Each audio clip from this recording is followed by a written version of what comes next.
संजरी young group Muharram निमित्त महाप्रसाद वाटप गोरगरिबांनी घेतला लाभ। नगर शहरातील कोटला परिसरातील यंग ग्रुप मोहरमच्या 8 तारखेनिमित्त महाप्रसाद वाटपाचा कार्यक्रम मोठ्या श्रद्धा व सेवाभावाने पार पडला। या उपक्रमाचे आयोजन संजरी यंग ग्रुप यांच्या हस्ते करण्यात आले। दरवर्षीप्रमाणे याही वर्षी मोठ्या संख्येने गोरगरीब व गरजूंनी महाप्रसादाचा लाभ घेतला। मोहरमच्या पार्श्वभूमीवर आयोजित करण्यात आलेल्या या सामाजिक उपक्रमात रक्तदान शिबिर, अन्नदान अशी उपक्रम वर्षभर चालत असते। श्रद्धा, सेवा आणि सामाजिक बांधिलकीचे दर्शन घडले। कार्यक्रमावेळी यादे संजरी यंग ग्रुप लाईन बाजार, मस्तनशा चौक आणि कार्यकर्ते मोठ्या संख्येने उपस्थित होते।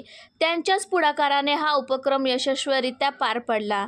या धार्मिक आणि सेवाभावी उपक्रमामुळे परिसरातील नागरिकात समाधानाचे वातावरण मोहरम दिनांक 2025 मागील 2005 पासून अहमदनगर शहरामध्ये ऐतिहासिक मोहरम अहमदनगर ऐतिहासिक कोटला मैदान मध्ये आम दावत भंडाऱ्याचं आयोजन करण्यात येतो।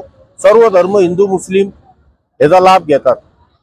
माझं एकच म्हणणं आहे, अहमदनगर पोलीस प्रशासनाकडून तर जो तरुण मंडळ गणपती तरुण मंडळ असेल किंवा मोहरम यंग पार्टी असेल, यांना प्रशासनाने कमीत कमी जो चांगले काम करतो ते यांना एक सन्मानपत्र देण्यात यावे। आणि नेहमी मी म्हणलेलं आहे, आजपर्यंत 2025 निमित्ताने अहमदनगर शहरामध्ये ऐतिहासिक मोहरम कोटला इकडून म्हणत आहे।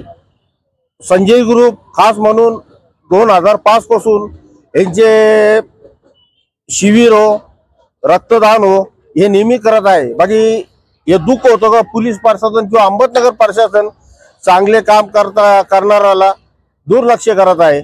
बस याच्यानंतर कमीत कमी आता तरी प्रशासनाने चांगले काम समाजामध्ये जो करत आहे त्यांच्यावर लक्ष द्यावा। जय हिंद, जय महाराष्ट्र।